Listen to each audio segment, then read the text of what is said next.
That.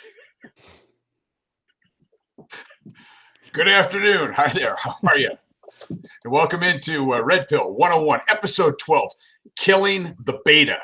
I'm your host, Pat Campbell, radio talk show host from Tulsa, Oklahoma, joined by the rational male, Mr. Rollo Tomasi. Rollo, how you doing, buddy?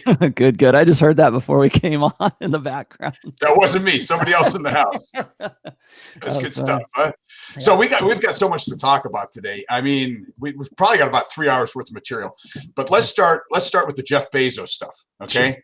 And boy, this is a train wreck from start to finish. I don't know where I want to go with this. We were talking off air about the fact that I think he actually wanted to get caught, or they wanted to get caught, because there's so many things. He's the richest man in the world. You know, if you're going to do something like this, number one, go with a chick that's going to be a ride or die girl, somebody that's going to be loyal to you. This Sanchez is out gossiping to all of her friends like she's a sophomore in high school, you know, showing everybody his dick pic. And was there a dick pic, or was it just like nudes? I mean, is it a full body shot, or is it like, here's my schlong? It must have been, because apparently he's pretty well, I guess, hung for somebody who's 5'7", whatever. Oh, okay. Proportional, disproportional. Yeah. You know who he looks like to me? I told you this, didn't I? You remember Dana Carvey from Saturday Night Live, right? Yeah. He was in The Masters of Disguise, where he played this turtle. Am I too turtle for you? That's exactly what he looked like. There's nothing. And then I dug up pictures of him with his wife back in like the 90s, you know, before he shaved his head. They look like two of the biggest dorks I've ever seen in my life. Yep. You could never have pegged them to become the richest man and woman in the world, right? Yeah. Well, I mean, like when they met, I mean, you can tell that the dynamic between the two of him, like Mackenzie and himself, right? The dynamic between the two of them was kind of like nerd and nerd-esque, you know. Right. It's like there's as always, there's a Rollo essay for everything. I wrote this one essay called Gamer Girls. Okay. And it's sort of how even in quote unquote subcultures, some girls will see that subculture as kind of a niche sexual marketplace. When they can't compete in like the outside world, or the mainstream sexual marketplace, they tend to look for niches. And guys do the same thing too, but women do this, I think, maybe a little bit more.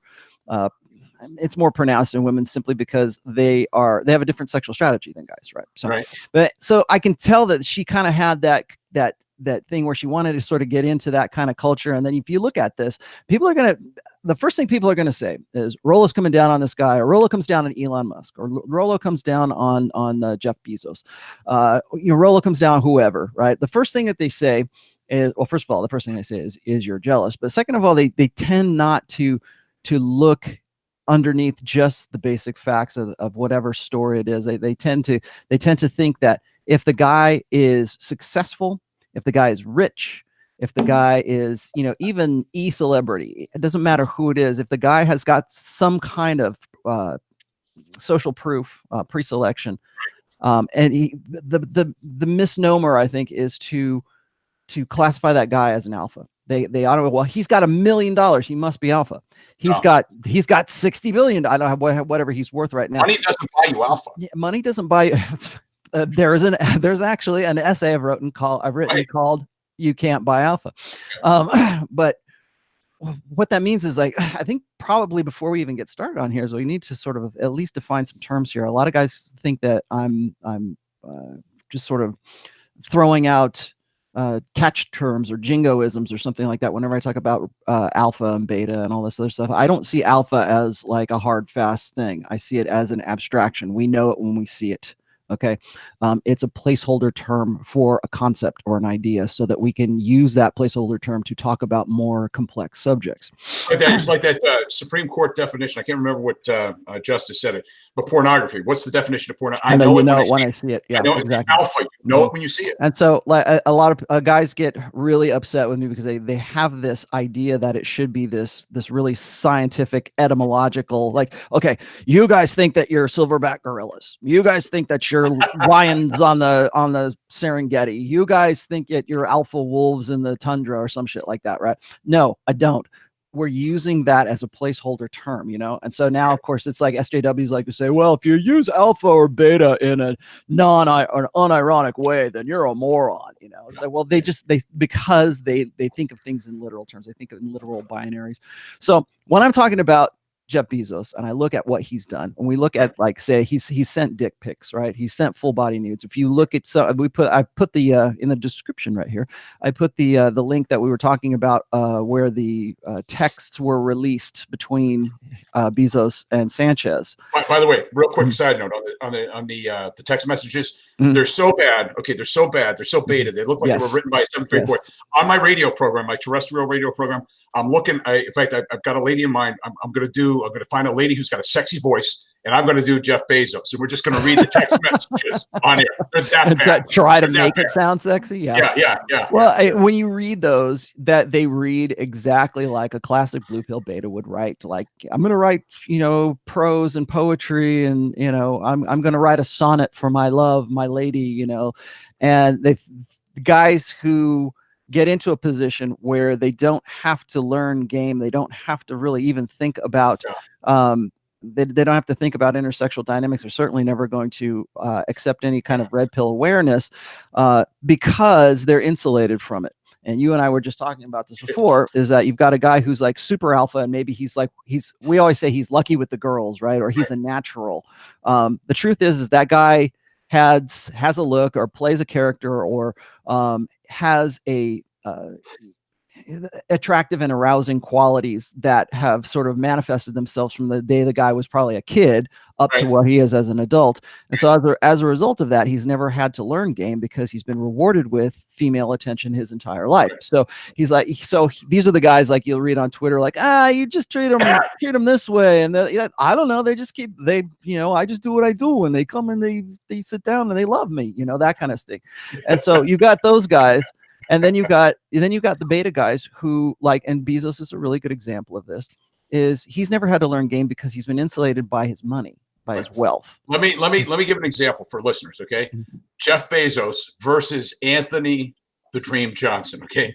Yeah. Jeff Bezos, hold on. Oh, man. I know Anthony's going to be watching. Hold on. Jeff Bezos goes to Sanchez. I want to smell you, right? Meanwhile, hold on.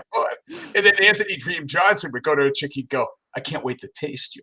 Right. It's the difference between freaking night and day, man. Yes, it's amateur hour. Well, it's, you know, and I don't want to repeat it. Like, I'm trying to keep this a clean family show, but I want to repeat. You already know the line I'm thinking of, that Anthony is on his Tinder, right?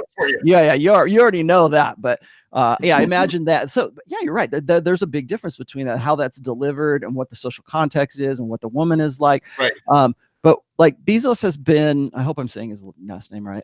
He has been insulated by his wealth for a very long time. I mean, you look at what happened. Look at the case between Mackenzie and him. She met him, and then 3 months later they got married. 3 months later.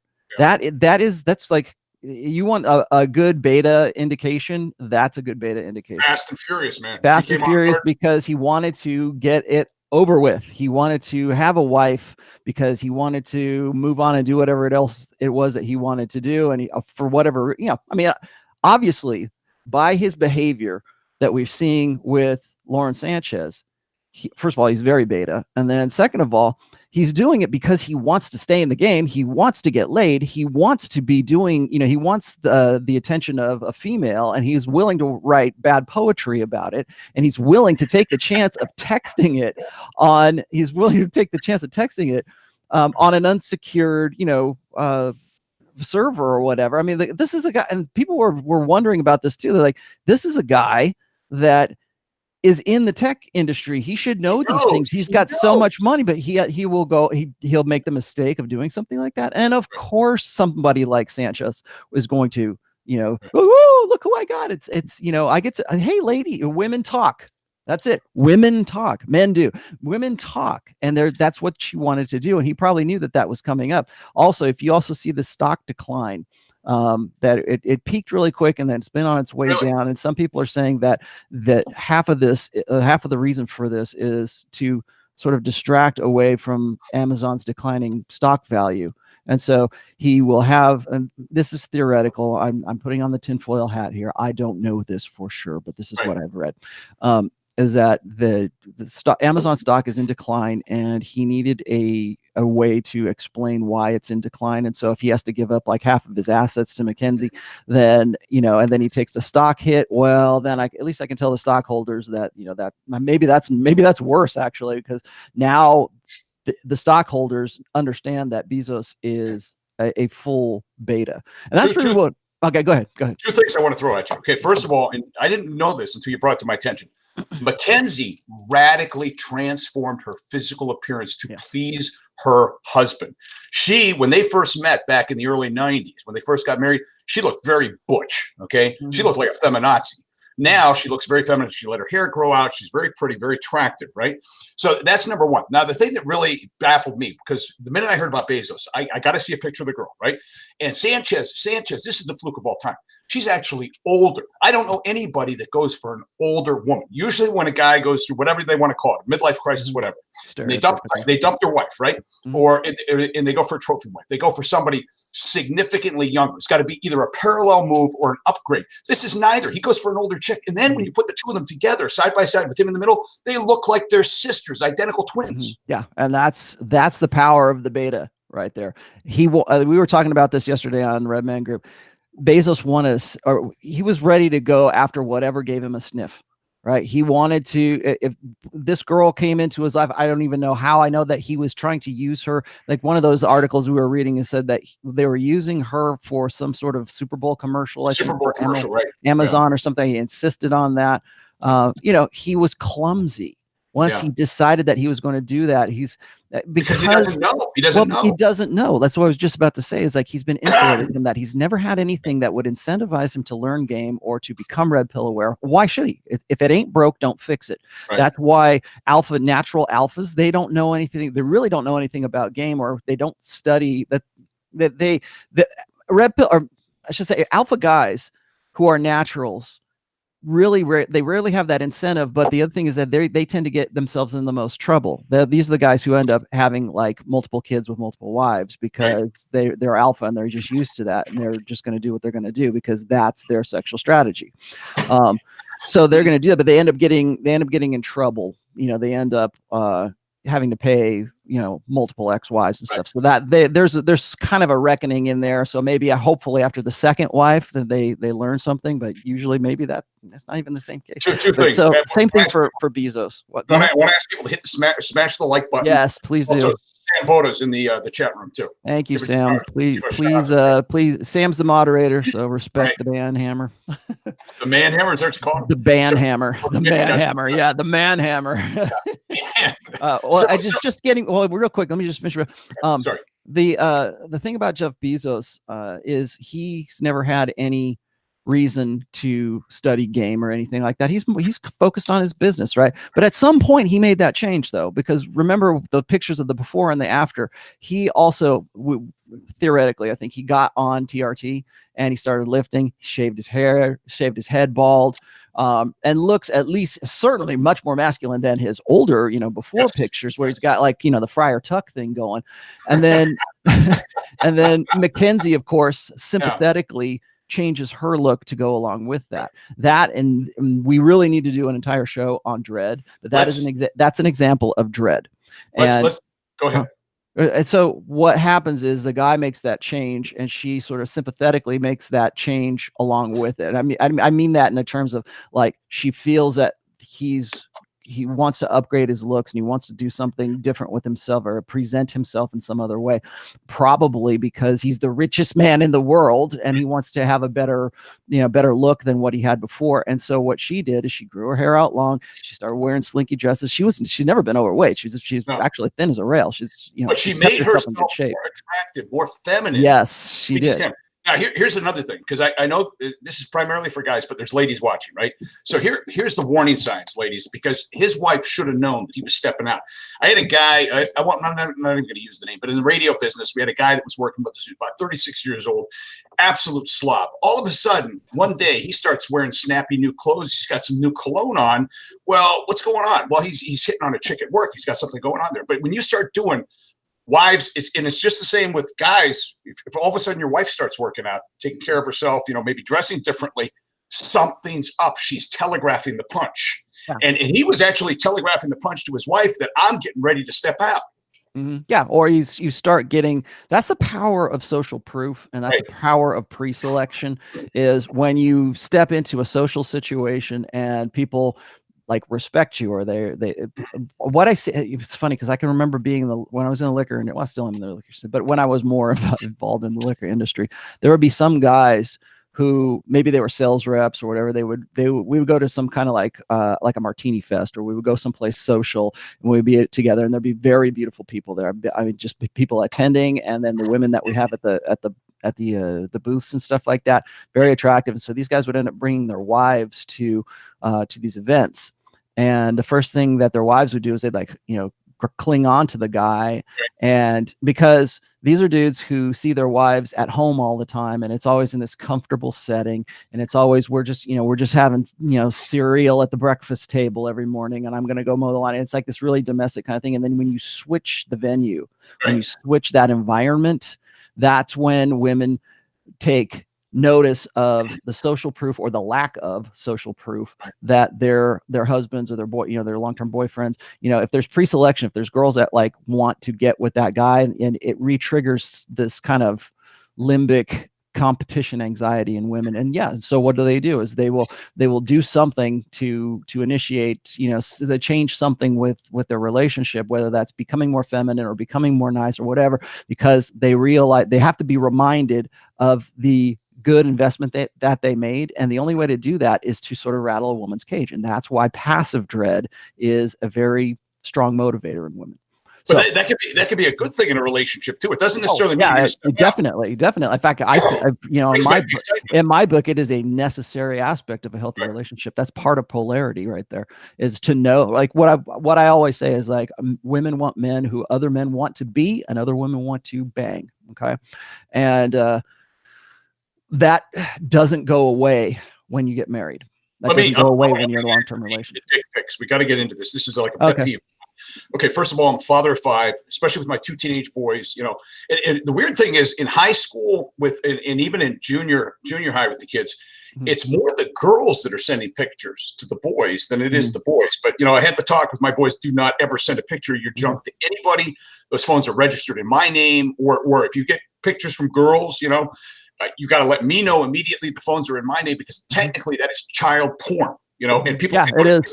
That is. People don't realize it. So I want to get to the guys with the dick pics. Okay.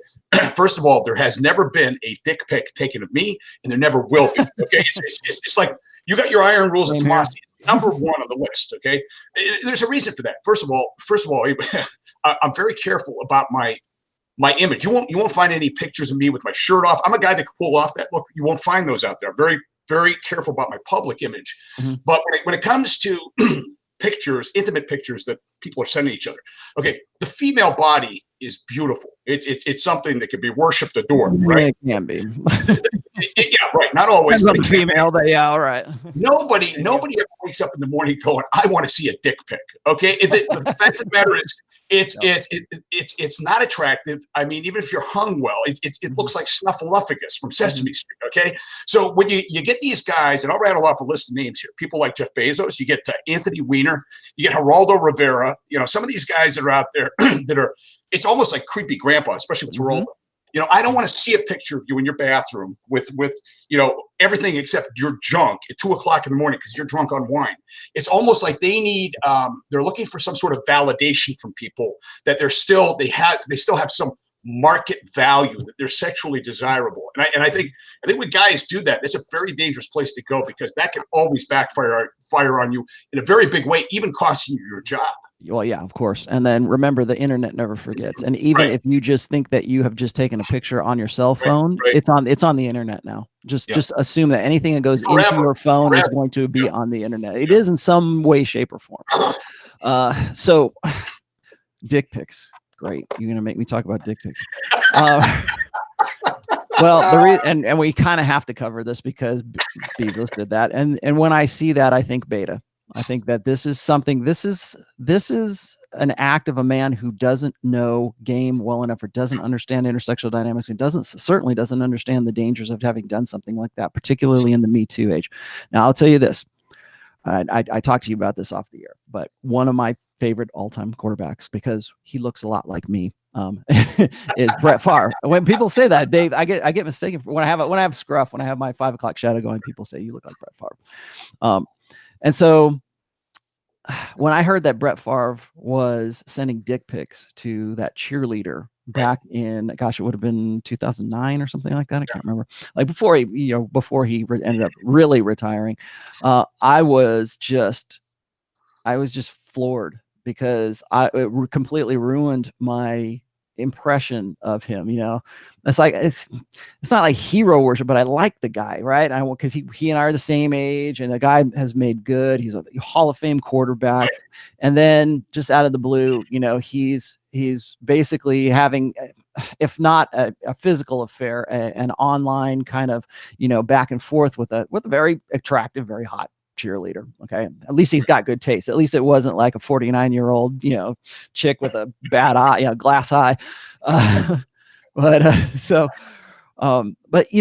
when I saw that, I'm like, okay, great. Now I have to sort of accept the fact that Brett Favre would be one of those guys who is, well, let's just face it, a guy is alpha, but he still has that blue pill conditioning, or he still has that beta mindset when it comes to women.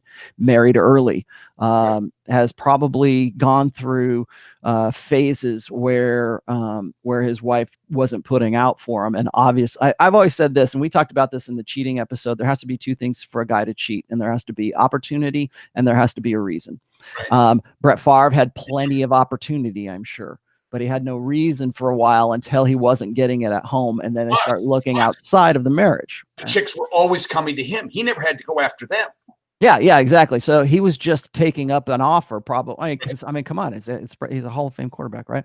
So same thing really kind of applies to Bezos here. He still has that beta mindset. It's what I call the adolescent social skill set. Okay, so just because a guy is alpha, or just because a guy is a quarterback, or just because the guy is like a multimillionaire, just because the guy, you have to look at all aspects of that guy's life. You can't just look at, oh, well, he made $1 billion. He made $1 billion, so he must be, he must be like, I think was it Scottie Pippen who was been like really, really beta or something like that, and now he's finally out of his relationship with his wife, and now he's suddenly turned really super alpha. And I think that might be another good illustration here. Is like, you got guys who you think are ostensibly alpha, but then when they get into a private situation with a wife or with a woman, they fumble all over themselves, and they kind of betray their real kind of, at least when it comes to women. Like people always say that, like, even, and we're going to talk about him later, but you look at a guy like Prince Harry, and we've talked about Prince Harry before, very painfully beta. And no, I think it's really hard for people to sort of defend him the more this kind of stuff comes out about him and Meghan Markle and stuff. But people still want that image. They still want to cling to the idea that, well, he flew helicopters, man, he was in the military, and that doesn't matter. It's how you are. It's the totality of who you are as a person. It's are you alpha in the boardroom and you're a cuck outside of the boardroom? Mm-hmm. I've worked with so many guys. I wrote this in my book one time about the guy that I work with who ended up getting a divorce and just getting taken to the cleaners. And because the guys who were, his major bankrollers, his major money, the guys would no longer invest in any of his ideas that he wanted to put forth, because they were afraid of losing their investment, because he was a risk to them with his behavior. The same thing is, I would say the same thing of Bezos right now, is that he risks his job, he risks his stockholders, he risks so much, because that is his mindset when it comes to women. is like, he thinks it's a good idea, and this is a beta idea. Betas think it's a good idea to send a dick pic. Why? Where? In what universe is it a good idea to send? Because I'm still waiting for a pickup artist to say, here's some dick pic game. They don't do that. That doesn't even exist in the maybe it does. I don't know. So maybe somebody is going to probably find some like obscure guy now. But to my knowledge, there is no dick pic game. There's there's text game and that kind of stuff too when it comes to pickup artistry, but there's no dick pic game. There's no scenario where that's a good idea. When you break up, keep in mind too, when let's say maybe she's the right one. You think this is the time, this would be a good time to send one. Okay. I guarantee you, I mean, this is a check you can take to the bank in cash. If you break up, that picture will be used against you. She'll be showing all of her friends, and you won't be hung like a horse anymore. You'll be inch high, private eye. That's what you'll be. What you've done, and I don't think I've seen it just yet in the chat here. As soon as you do that, you basically given her the keys to your car. You basically given her the keys to your life and your house and your castle, and everything else. Because if at any time you guys get into, and you don't even have to be married to that person, you don't have to be, it doesn't even necessarily have to be a mistress or whatever. If you do that, that woman now has physical evidence or video evidence that you assaulted her. All she has to do is just paint it in the right way, and now you are on the hook as a sex offender just because she owns your balls. She owns your balls, which is interesting because, and just like you said, if a woman goes and takes pictures of herself naked or in really provocative stuff, she's trying to do her doggy style bend over shots, right? No, that in no way is ever can be construed as a sexual assault. Because you're a guy, you're lucky that she's giving it to you, because there is that difference. And I think it's interesting. And I'm writing a post about this right now, about the fallacy of like, what's good for the goose is good for the gander. It doesn't work that way because men and women are different. If you still believe in this blank slate bullshit, I've got news for you.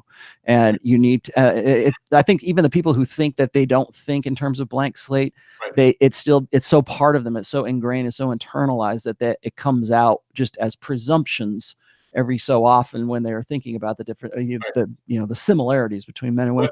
But I think really what I wanted to talk, and we'll talk about Harry here in just a second, but I want to do the ride or die. I wanted to make this one case here is that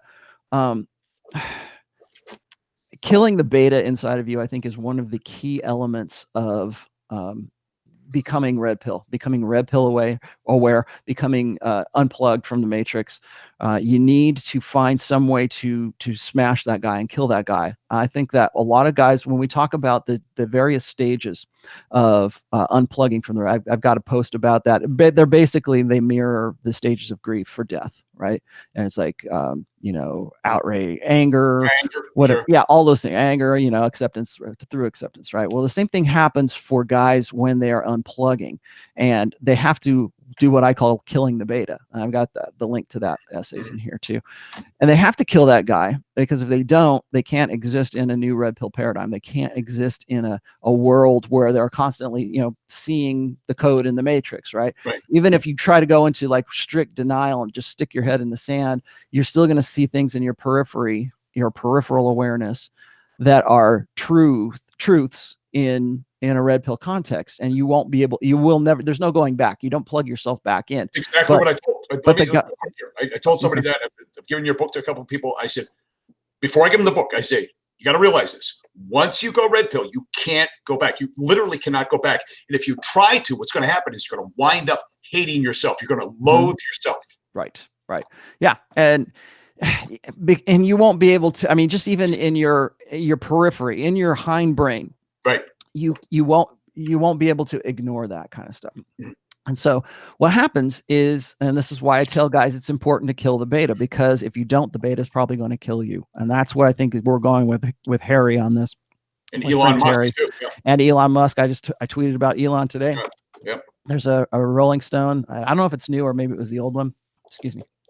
But in Rolling Stone, he was saying something to the effect that he's not whole, or he's not a happy person, or he can't be, can't do his best work or whatever if he has no girlfriend, or he's been looking. He is an extreme case of a guy whose blue pill mindset and his understanding of game, and for his beta game, his understanding of women and how he can get from point A to point B with a woman is so bad that it inhibits his ability to perform. And he even admits this. These are his words. There's not me putting words in his mouth.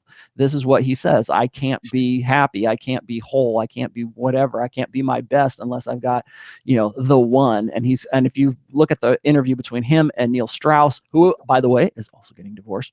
If you look at that interview, he says over and over, I think during that interview, his ex-girlfriend was breaking up with him, and he was just in tears and couldn't function because he thought that she was the one.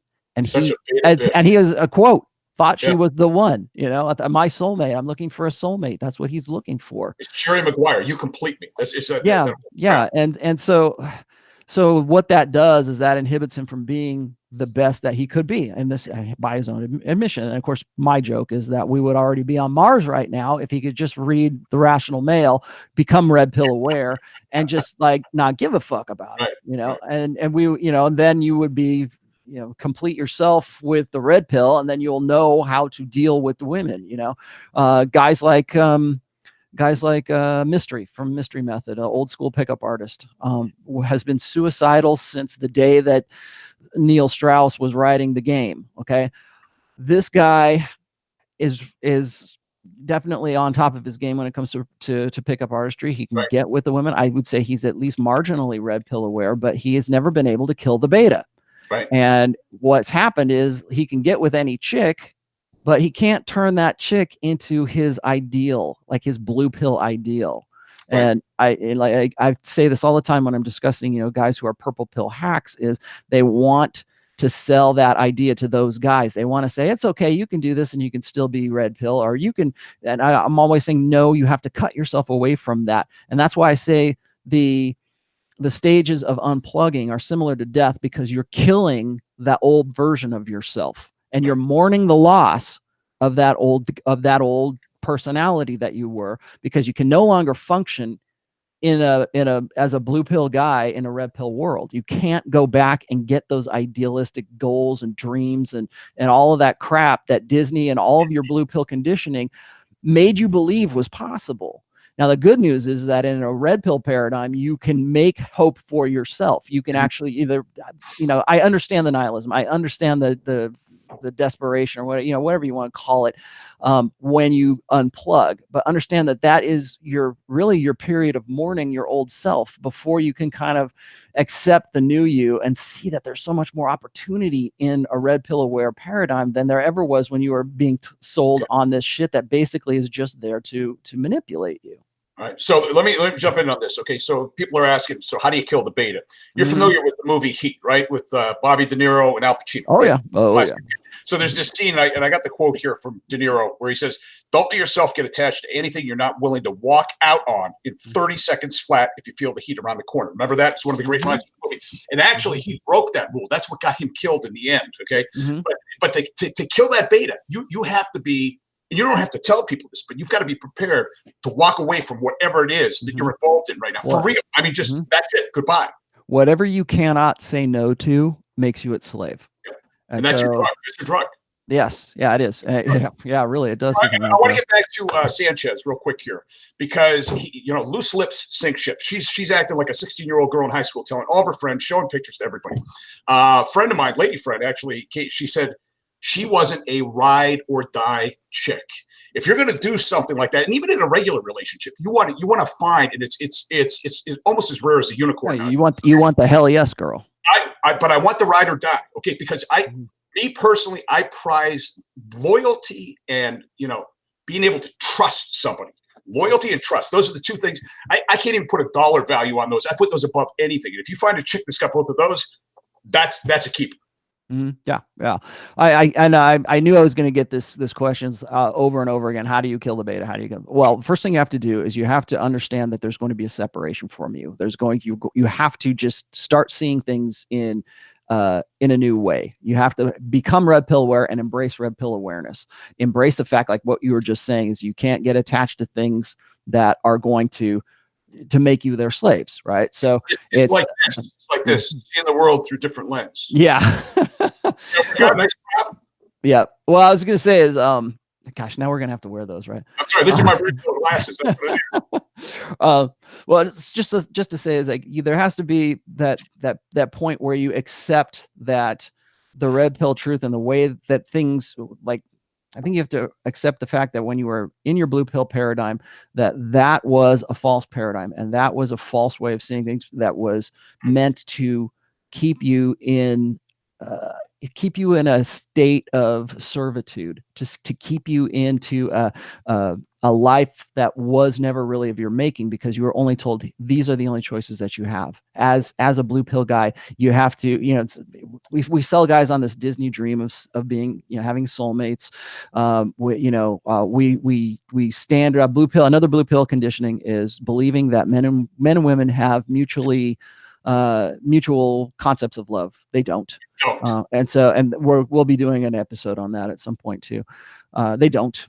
You have to be able to let go of these ideals that you have as blue pill ideals, and believing, women can be a certain way, or they should be a certain way, or you just haven't met the right one, when in fact your concept of how you can go, your game is never going to get you what it is that you think should be possible with a woman, because women are different. Women aren't the way that you've been thought of that.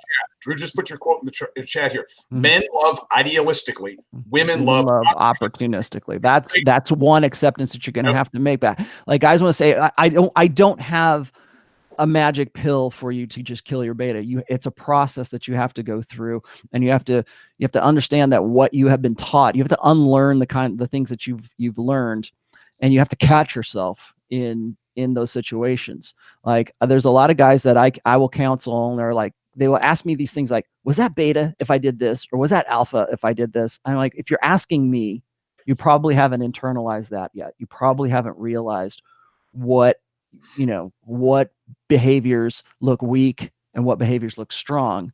So if you're asking me those things, it's probably because you haven't made that a natural part of who you are yet. So you really haven't cut yourself away from it.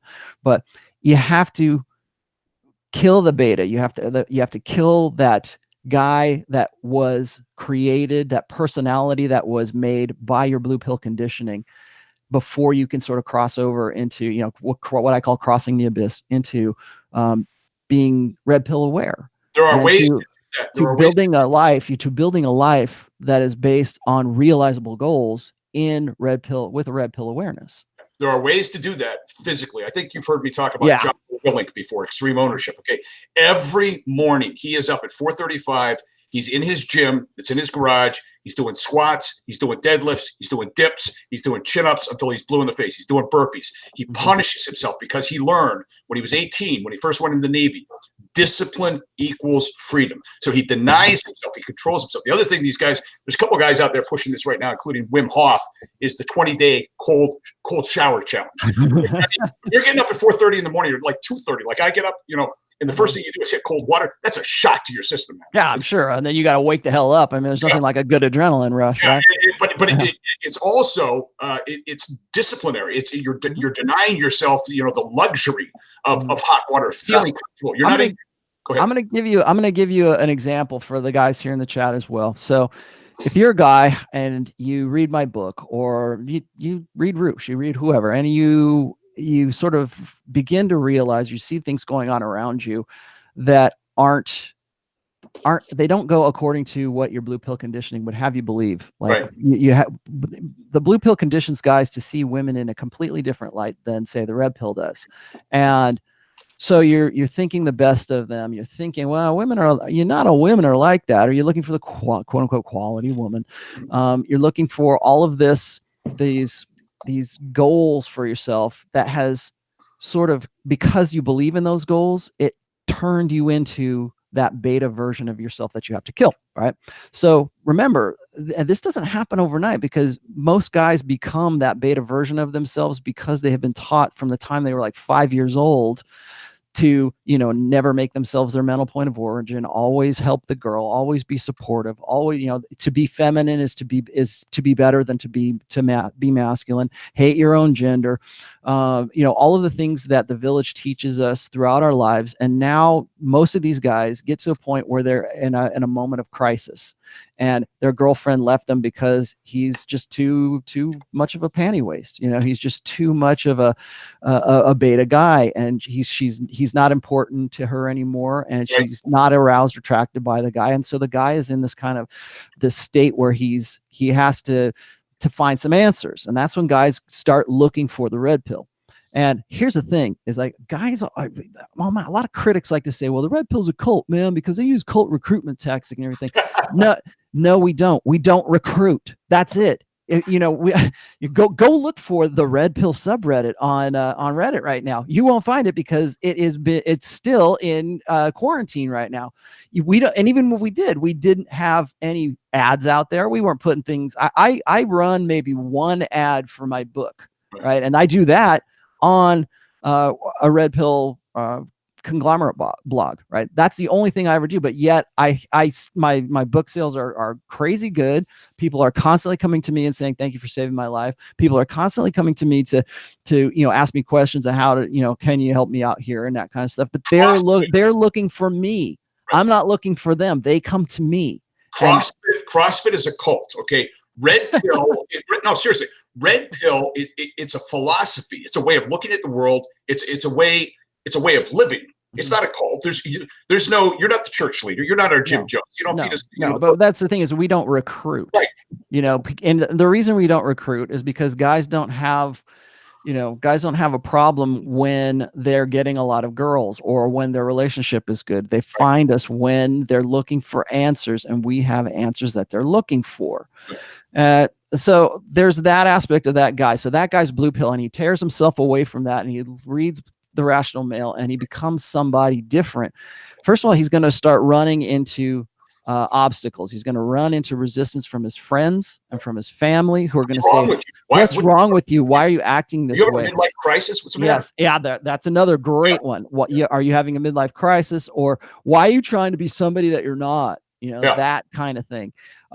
People are going to resist that because they want you to stay the same. They want you to stay that blue pill guy because they could control that guy, because you were predictable in that as that guy. And so they want to keep you in that same, and this isn't some nefarious thing. Okay. It's not like these guys, like all your friends and family got together and go, oh man, I don't like who he's becoming. Let's all get together and tell him, it's not like some, collusion or something like that. That's just human nature. Human nature is to want, humans have an irresistible need to have some kind of regularity, some kind of regimen.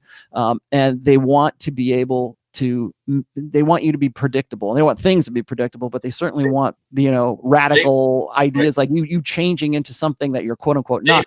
They feel threatened when you step out of their comfort zone. They want you to stay with the tribe. And so they're going to resist you at that. So you have to know, like, so you want to kill the beta, understand that's what you're going to end up with.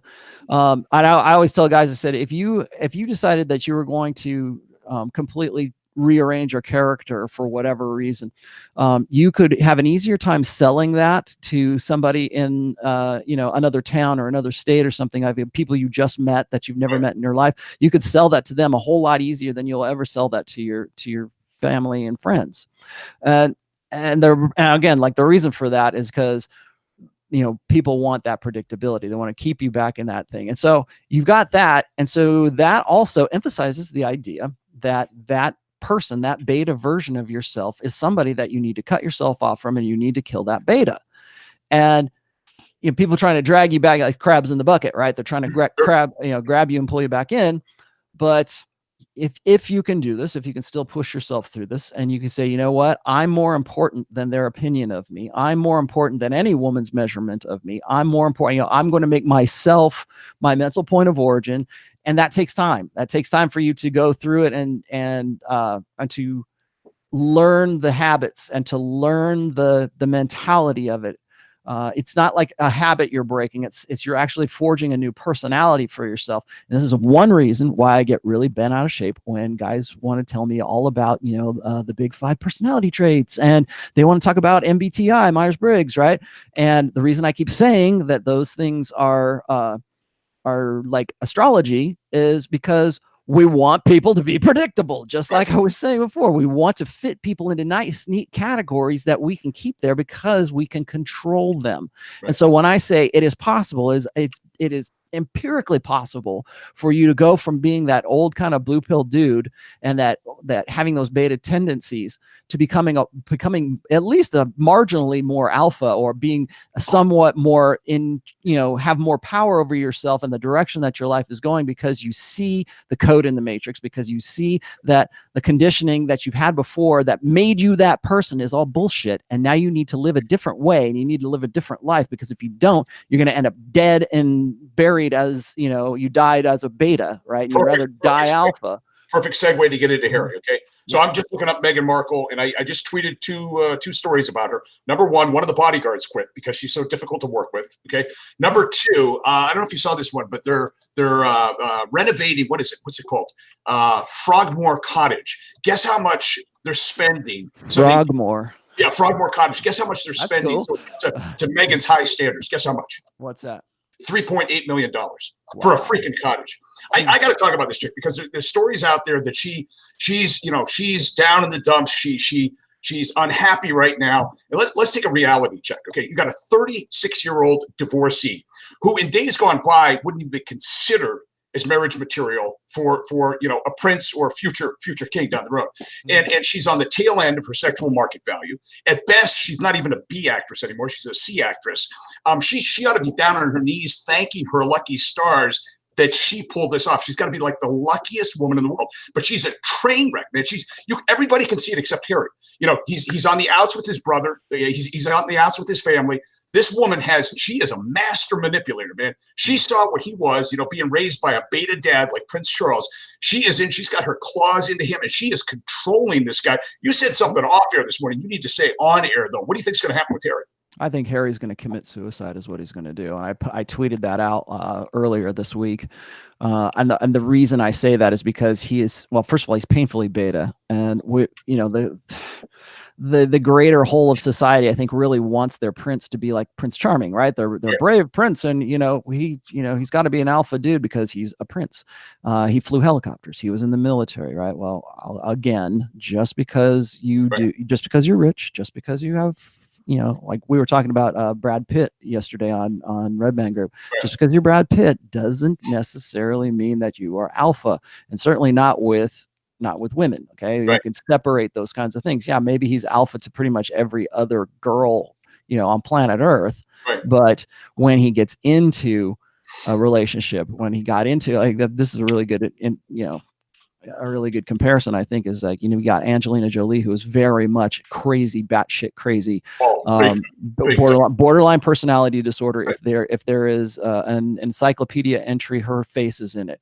I would also argue that Meghan Markle is definitely borderline personality disordered. And if anybody wants to check me on that, look at the behaviors that she is displaying with Harry right now.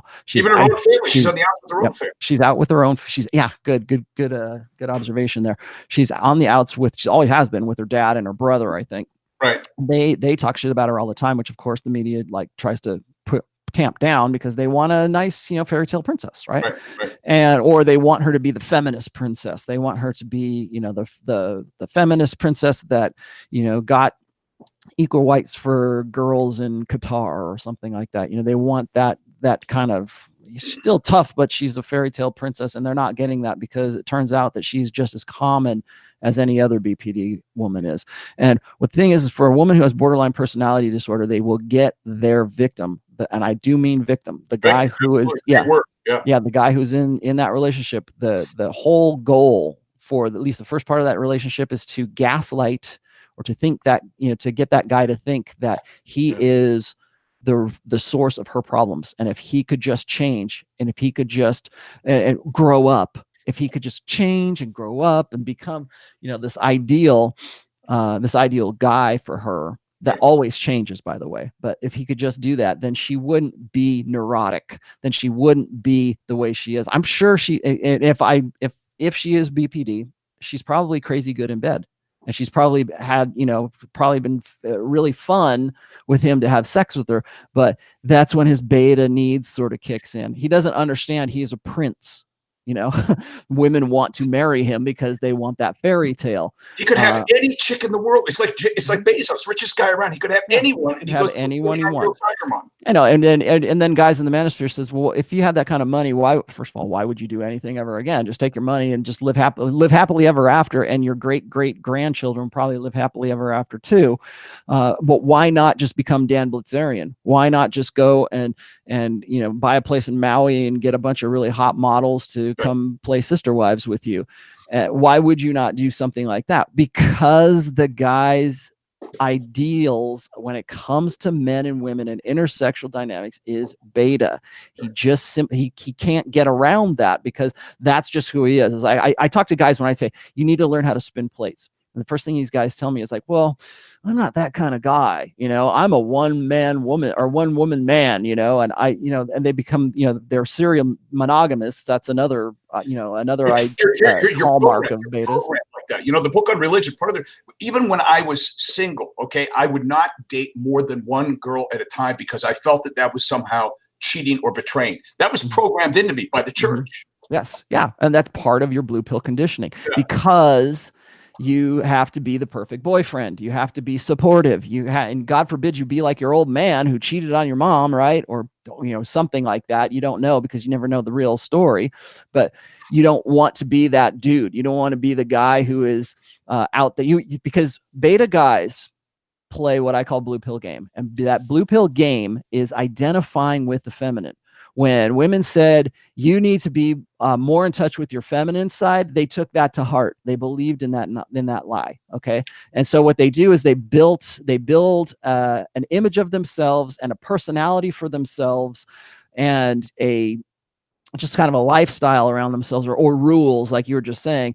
And again, that can come. Oh, thank you for the super chats. Actually, we got 2 of them. I didn't get to the other guy, but thank you for the super chats. Dig it. But you think these things because they have been conditioned into you to believe that that's the way you're going to best facilitate getting a girlfriend, getting into a relationship. That if you're nice to her and you bring her flowers, and if you make it like a Disney thing, and you got to ask permission to kiss her, and you have to carry her books home from school, and you have to be a supportive guy, and this is built into guys over and over. And so the idea of becoming a guy who is dating non-exclusively becomes like an alien thought to them. I could never do that because that's what those guys do. That's what those other guys do. I'm a better quality guy than those other guys because I won't do that to you. When in fact, a woman doesn't want a guy to cheat, but she loves a guy who could cheat. She wants to be aware that their man, again, is someone that other guys want to be and other women want to bang. And so what happens is, gosh, I'm not where I'm going with this, but I think what happens with guys like Bezos, and what happens with guys like Elon Musk would be another good one. And Harry for sure. Harry is there's not even a whiff of alpha near Harry, but at least you could sort of mistake Bezos for alpha because he has money. Although when you see him, you go, oh no, that guy. But he's tried to alpha it up. He tried to change his image a little bit. Remember when he shaved his head and he got a little bit. Same thing with Elon Musk. Elon Musk has, he's dating little gothy girl right now. I don't know if that's still a thing, but he allows his relationships to sort of cross over into his business. Like he was gonna top the Tesla share price at 420 because it was like marijuana and his girlfriend liked it. That's the kind of thing that shareholders go and they go, this dude's beta. I mean, I'm not investing in this guy. But these guys think that that's a good idea. Sending dick pics, they think is a good idea. Sending flowery prose and sonnets to a girl, they think that that's a good idea. They believe what you believe, that you used to believe, I don't know if you still believe it, but like the church taught you should only ever be with one woman at a time, where women, on the other hand, to have a lot of suitors and to be able to pick amongst them is prudence. We need to, it's a wise thing for a woman to think about that for a minute, though. It is a single person, okay? A guy that did it, myself, okay? I voluntarily eliminated myself from the pool of potential, suitors out there because I'm with so-and-so this month. And by the way, the dating system in this country isn't that. We've got to do a program on this sometime. Dating is actually practice for divorce. The way we do it here in the United States, right? Yeah. Well, and that's, I wanted to, I have to drop this in here, or it's not going to be a complete assessment of the whole Bezos thing. But anyone that's writing about how McKinsey deserves this money, I mean, we're talking now correct me if I'm wrong. It's like $30 billion is what she's going to be entitled to. No, she gets, his estimated worth was like 138, 139 billion. She gets So at half least of that. at least half of it. Okay, so she is about to become the richest woman in the world in a divorce settlement. Right. So anyone saying that and there's tons of articles right now, I'm sure you can find plenty on Google, but you're going to find article after article about saying, well, McKinsey was instrumental in Amazon, and and then what a horrible asshole he is. He was cheating on her with Dirty Sanchez, and here's the other thing, though. Here's the other thing, Roland. We don't know, other than what has been put out there in the press. She could have quit on him a long time ago. That's why people want. And I would expect that. We were just talking about that a minute ago. His reason, if he's going to cheat, he has a reason to cheat. She's probably not having sex with him. Why? Because she realizes that if she divorces the guy, while the stock price is declining from being as high as it's ever been, but by her leaving, she, guy, you were just telling me this, is if she leaves, does that not make her poorer as a result? Well, right now is married. She still is the richest woman in the world. Although she's still the richest woman. Yeah, regardless, she's the richest woman in the world. But she can be at least considered to be the single richest woman in the world, I guess. But you're seeing all these articles, and what they are doing is they are trying to distract you. It's what I call squid ink. There's when an octopus or a squid shoots out the ink and you can't find. It's all distract. It's a smoke screen, because they want. The femstream media wants people to see how bad Bezos is, because it distracts away from the fact that a woman is about to be made the richest woman in the world through a divorce settlement. And it shines a really bad light on women and womankind, because it really highlights the divorce industry, and how profitable it is for a woman to divorce her husband. That's really divorce porn is what it is. But she is about to become that rich woman through this means, and it shines a bad light on women and feminism, because that's a reality. And we're already seeing a decline in marriage right now. Maybe the divorce rate's dropping, but that's primarily due to the fact that the marriage rate is dropping. And why? Because of shit just like this. I mean, this is a really glaring big example of that. And it makes women look opportunistic. I mean, grossly opportunistic. To even $1 billion will be a lot, but we're talking maybe $30 billion. Well, yeah, but look at Sanchez. Sanchez is dropping her husband like a box of hot rocks. She's jumping over to this because this is the better deal, right? So, because she sees in Bezos what McKinsey saw in Bezos before. She saw it opportunistically. Guys in a relationship will never step out unless something's lacking. So what is he getting other than sex, maybe, from Sanchez that he wasn't getting his wife? What is she fulfilling? Two things are going to watch me do this. Okay. I would say that McKinsey probably has been holding out on Jeff Bezos because she no longer has to fuck him anymore. She no longer has to be his sexual outlet anymore, because if she doesn't want to, she won't, because she's taken care of for the, happily ever after. So I don't know. I'm not sure if it was McKinsey who filed for divorce or if it was Bezos who filed for divorce. But I think that when we talk about cheating, like I said, there has to be an opportunity and there has to be a reason. Well, again, Bezos had this opportunity, and here's this, Cholita comes in and she's flirty and makes him feel good. Maybe makes him feel appreciated. That's how men feel appreciated, is by their woman's desire, their woman's genuine desire. And all she has to do is feign that much more desire than McKenzie was at that time.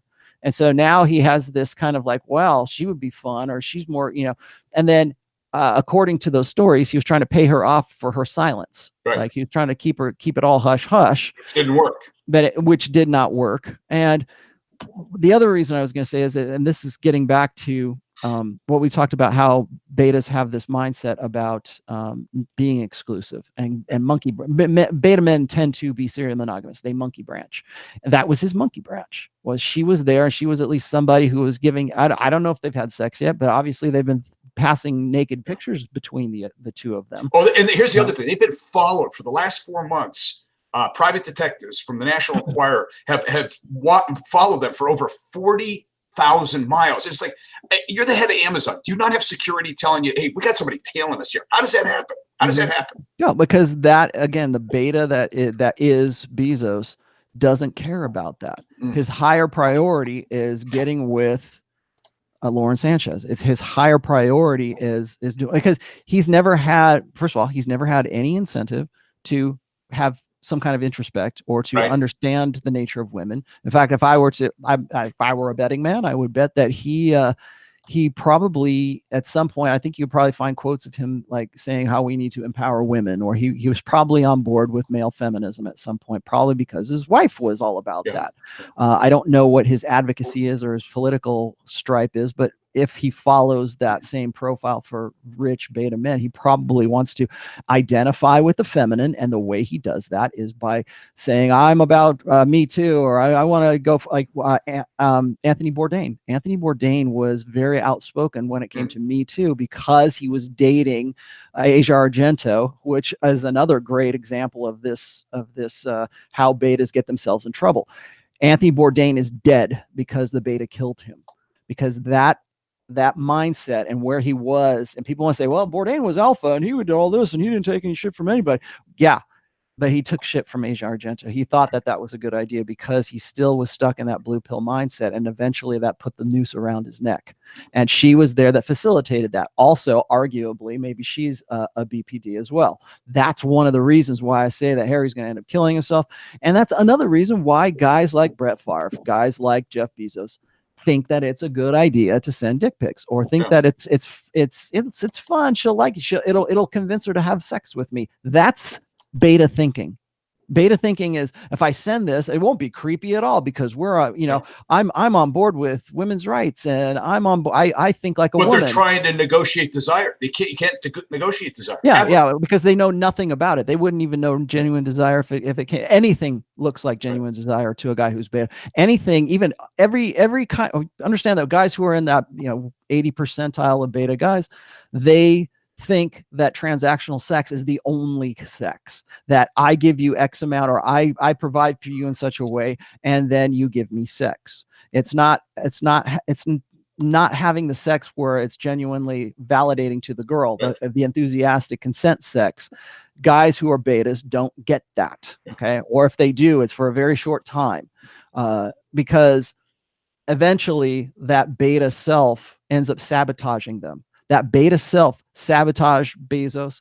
It sabotaged Anthony Bourdain. It will sabotage Harry. It's already kind of sabotaging Harry. I wanted to just say one more thing about Harry's situation. Sure. The reason I say that he's probably going to kill himself, and I don't, I see this. If I can make predictions, I see this writing on the wall, and I'm concerned for any guy that's like that. So Harry, whoever, because you will end up killing yourself based on your beta mindset. Your beta version of yourself will think that suicide is the only way, or suicide is the only way out of it. Suicide is the only way to make your point. Suicide is the only way to get away from being zeroed out. Because imagine this, as emotionally invested in his beta dreams.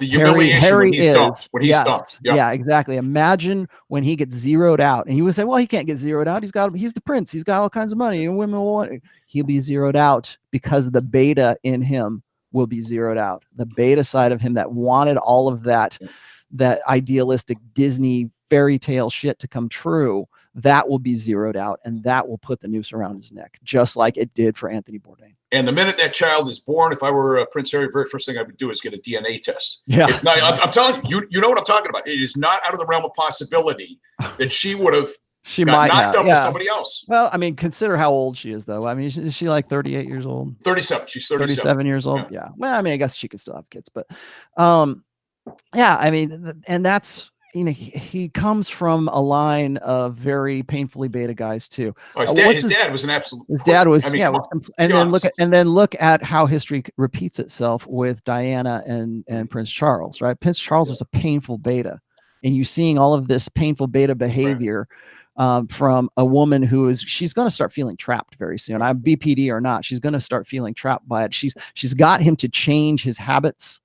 That's easy for a BPD woman to do for a beta guy, because he thinks that, because he still believes in that idea where he has to sublimate himself to amplify her. So he has to do what she says, because it'll, first of all, make her happy, and then second of all, it solves his problems, because he is the problem that she has, and because BPDs end up convincing guys that if they can be different, then they can solve their problems. And so he doesn't go hunting anymore. He's not drinking alcohol anymore.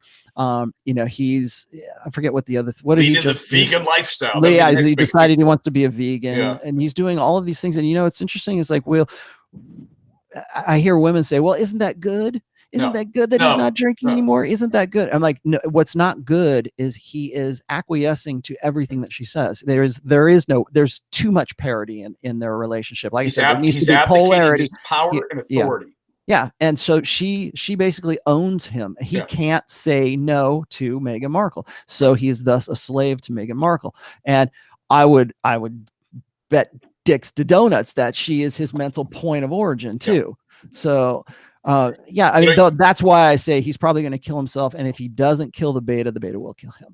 You were talking about transactional. I can't remember which episode of Red Pill 101 it was we did this, but we talked about transactional sex versus validational we did sex. The whole thing on that. I got the most email out of any of the things that I've done with you over that.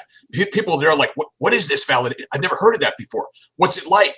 Because if you've been there, if you've ever had it, okay. Come to Nevada, I'll show you what it's like. But like easily 80% of the guys have never experienced it. So it's like talking to them about an alien life form. But once you've had it, you don't want anything else. It's the only thing you want. Well, and that's what it comes down to, is genuine desire.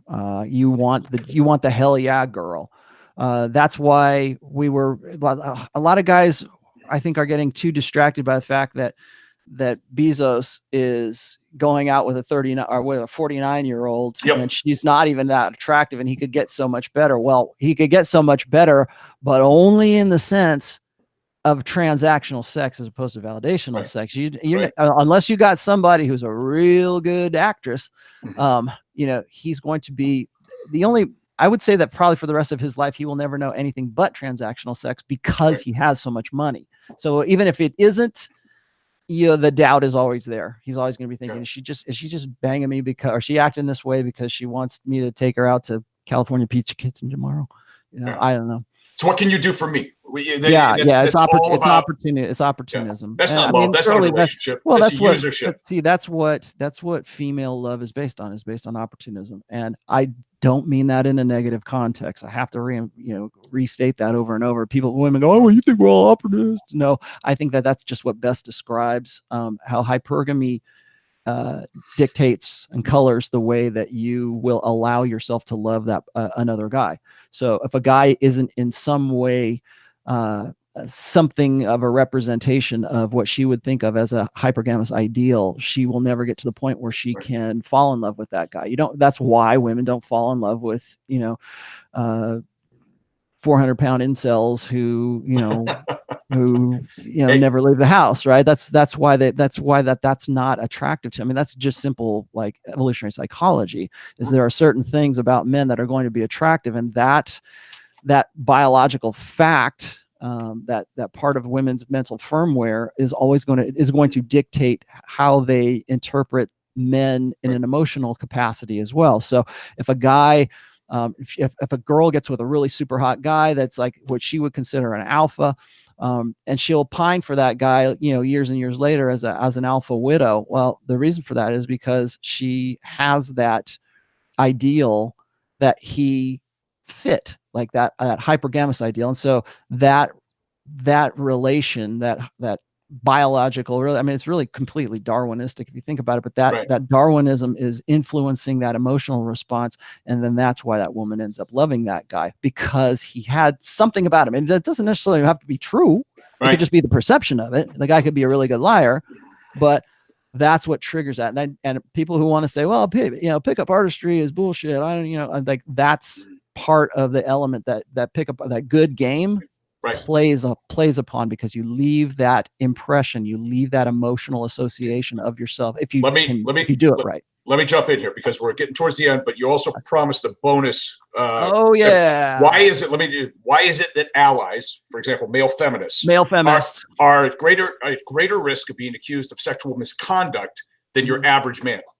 Well, we just talked about that just a minute ago. As people think that it was Milo that said this. Milo didn't say this. I'm the one that came out with this first. I said that anytime a guy declares publicly that he is a male feminist, or he makes some sort of, virtue signaling declaration that he is on board with Me Too or whatever. I mean, effectively declaring his allegiance with the start the clock right there. Start the clock, because right then and there is when you are going to that's the next guy who's going to be accused of sexual misconduct or rape allegations or whatever you want to call it.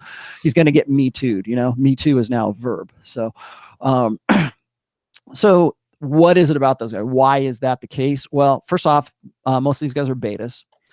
If they're not betas, they are blue-pilled alphas who are like, yes, my lady, and they want to defend my lady's honor, and they end up being really bad white knights.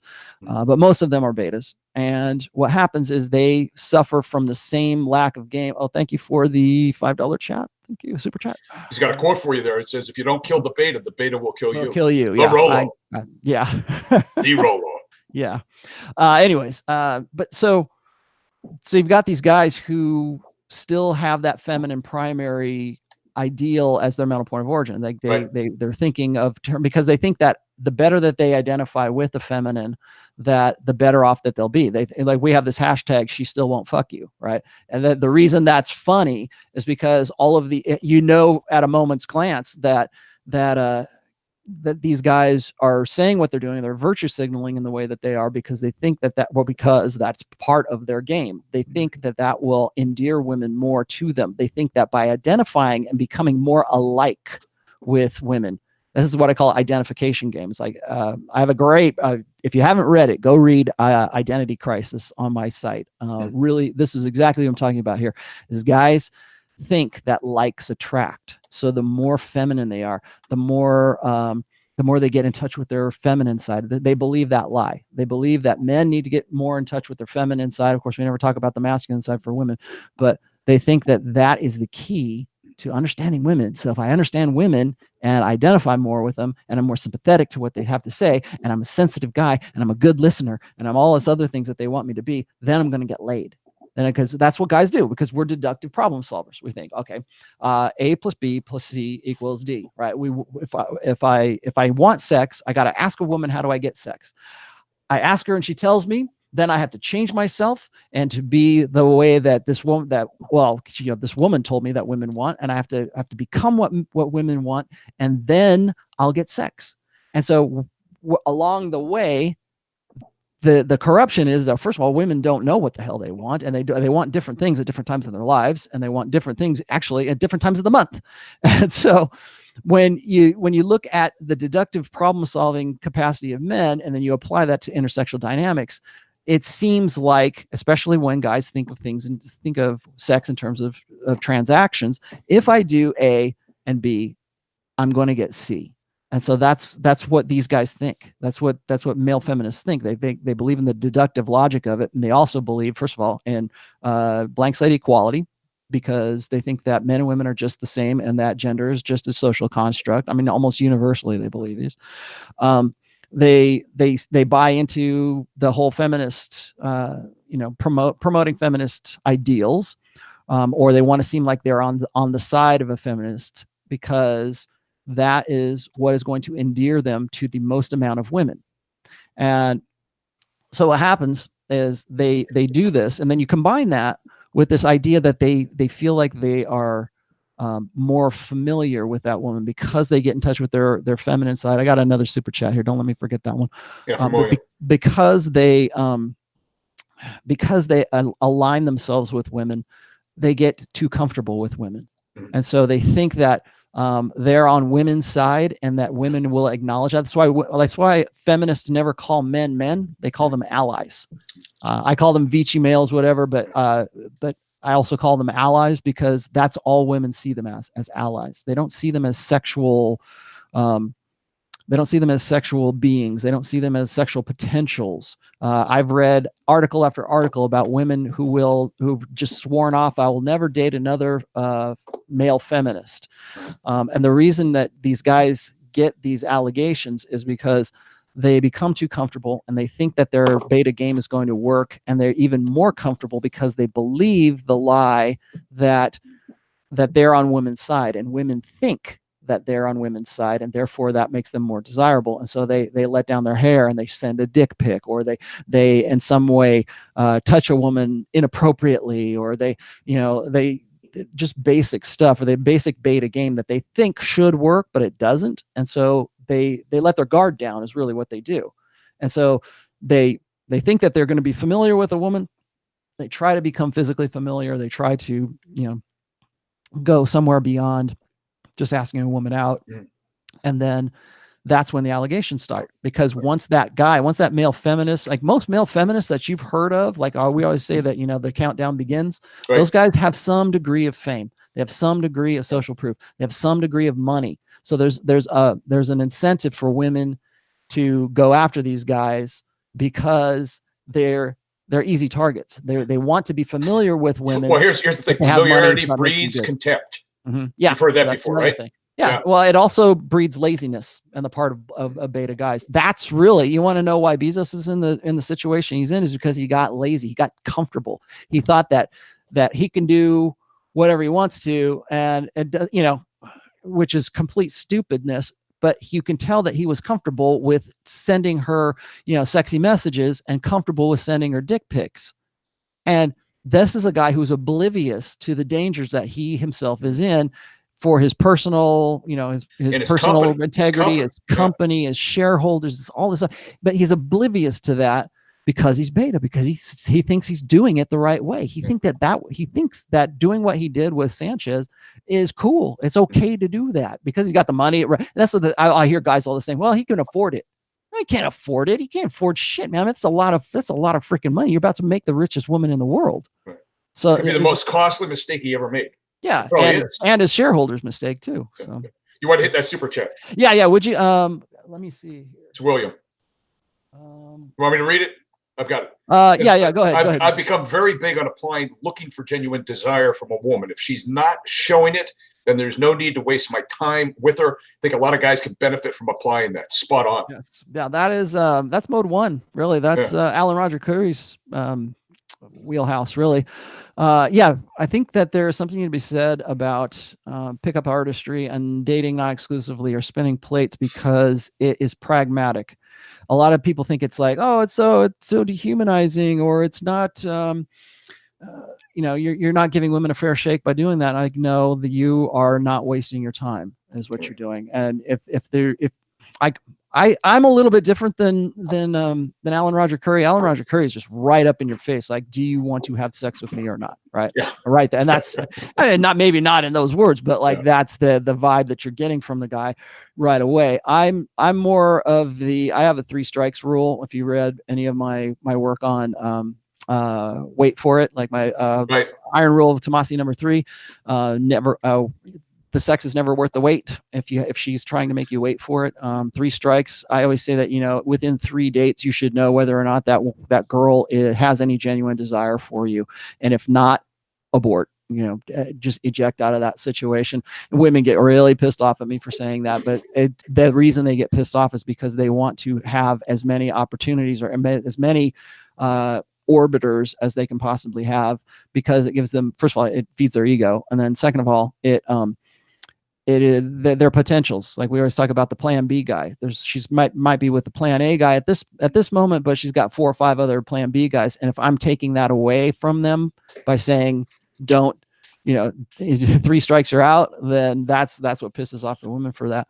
But yeah, I'm always a strong believer in dating not exclusively. And of course that means plate spinning. And that is another topic we really need to do a full episode for, because I think a lot of people misconstrue that.